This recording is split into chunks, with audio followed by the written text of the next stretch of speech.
Dydd Mawrth hapus pawb, Thomas y fi. A dwi'n gwneud fideo'r cyfres My Fi Yw gan Gorlan.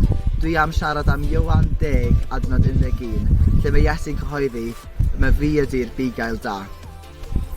Felly, os ydych chi wedi bod yn gwrando ar y cyfres, falle bych chi'n cofio bod Iesu wedi achau dyn dall a bod y Phariseiaid wedyn wedi ei gondemio, ac ymateb Iesu i hyn ydy nodi'r holl My Fi's yw, sy'n nodi'r gwahaniaeth rhwngddo fe, mab Duw, a yr arweinwyr cyfyddol arall yr adeg.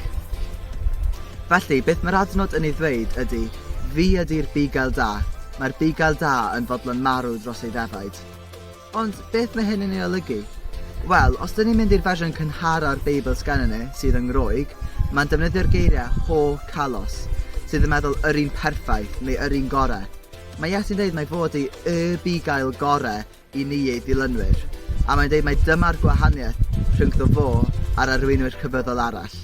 Ond be mae hyn yn ei feddwl? Ydy o'n meddwl fel ffarmwr bod o'n dda am ffeindio ceiau a gallu bwydo'i defaid, neu bod o'n dda am hyrdio defaid fewn i'w gorlan? Wel, na, os ydych chi'n mynd i adeg yna bugeilio, oedd o'n hollol wahanol yn ystod y cyfnod. Oedd gennych chi ddim ceiau taclus i'ch defaid, oedd gennych chi ddim llwynogod oedd yn trio dwyn i'ch defaid, ond eirth a bleiddiad, a oedd gennych chi ddim gynnau am ddiffyn i chi.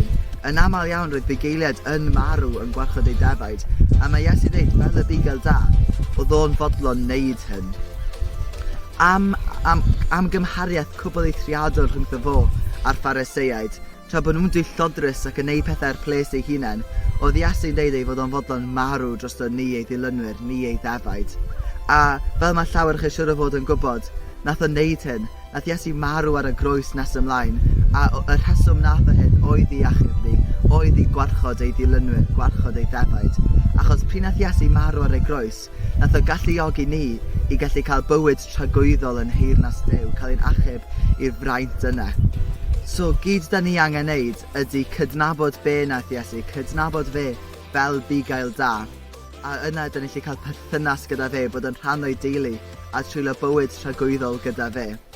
Pryd nes i wneud hyn, nath e newid fy mywyd ar y gorau gymaint, a dwi'n ffyddio gwneud yr un peth digwydd i chi. Dyna oll sgynna i ddweud. Diolch yn fawr iawn am wrando. Teimlwch fewn bore i gweld beth sgan Siwan i ddweud.